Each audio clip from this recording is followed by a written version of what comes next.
How does Pinterest SEO work? At the very beginning, you want to begin optimizing your profile and everything for SEO. This should be kind of one of the core part of your strategy. So we need to optimize our board titles, our board description, pin descriptions, the pin itself, and blog post titles. And we're going to go over all of these in detail with an example. So first, what you want to do is you want to hop on Pinterest and you want to find your keyword. We're going to choose the keyword SEO for beginners. So when I get on Pinterest and I search for yoga, the first thing, Pinterest will suggest a few different topics here for me. Yoga for beginners is the very first one that comes up. That means that that's a very highly searched topic. Just like with Google, you don't always necessarily want to pick the top keyword. It's a good idea to go after that keyword, but remember that the other keywords that you'll find are really important as well. They're called long tail keywords. What it means is that they actually have less search volume, but they're not as competitive. So it's often easier to get to the top. Don't only go after the number one keyword that you find. When you actually click yoga for beginners, you'll see down below there's all these other buttons. Those are actually other recommended search topics as well. So Pinterest is recommending all of those to you based on what people search the platform for. So these are all clues, guys, as to what keywords you should be choosing for your boards and your pins and everything. So I would recommend, starting out with one and then do this with all the different topics on your blog. So we blog a lot about yoga and weight loss. So I have a few different yoga boards. I have yoga for beginners. I also have yoga poses, and I also have a yoga inspiration. I have about 6 or 7 yoga boards. So for this example, we are going to use the keyword yoga for beginners. First, I'm going to show you how to use that keyword in your board titles and descriptions. When you edit your board, this is the settings that are displayed. You'll see that the name of my board is yoga for beginners. And in my description, I also have yoga for beginners. In my description, it says yoga for beginners, including yoga workouts for beginners, meditation, beginner tips, yoga poses, and yoga inspiration. I added my keyword in there with a few others. You want to make sure not to add too many because that can be considered keyword stuffing. I would definitely try to write, mine's not really a complete sentence, but try to write kind of a complete sentence on your description that includes your keyword. And I also have this board in the category of health and fitness just to let Pinterest know that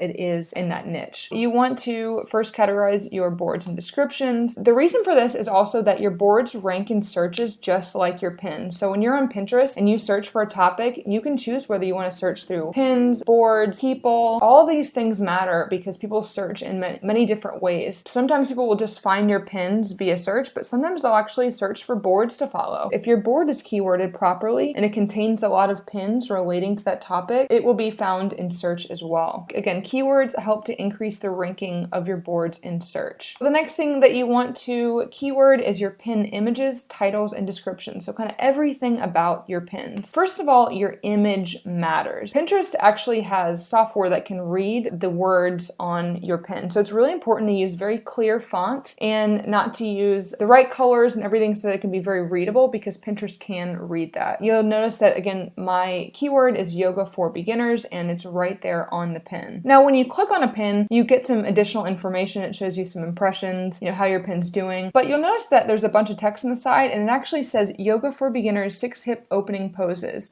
That right there in those big bold letters, that is my blog post title. And that pulls straight from my blog post. This is done by Rich Pins. So you got to make sure that you have Rich Pins enabled here. And all this other text here, it also pulls some additional text from my website. It's really important to have those Rich Pins enabled because it's just extra places for your keywords to get pulled. And it shows Pinterest that this pin very highly relates to this topic and to this keyword that you're going after. Keeping going with this same pin, the same example, you're going to optimize your blog post titles and descriptions off of Pinterest when you're on your blog post. This is just a screenshot of this particular blog post. This is the actual title of my blog post, Yoga for Beginners, 6 hip opening poses. I purposely named it for that to go after this keyword. It doesn't have to have the exact keyword in it, and it's okay if it doesn't, but kind of the closer that match and the more often that same keyword is found, the better chance that you have of ranking for this keyword. So you can kind of see how important Pinterest SEO is because there's a lot of people that still aren't bothering to do it or to even do it very well. And if you're just getting started, it will help your pins get found in search very, very quickly. Just know when you do this, it's definitely not automatic. You can't just type in, if I made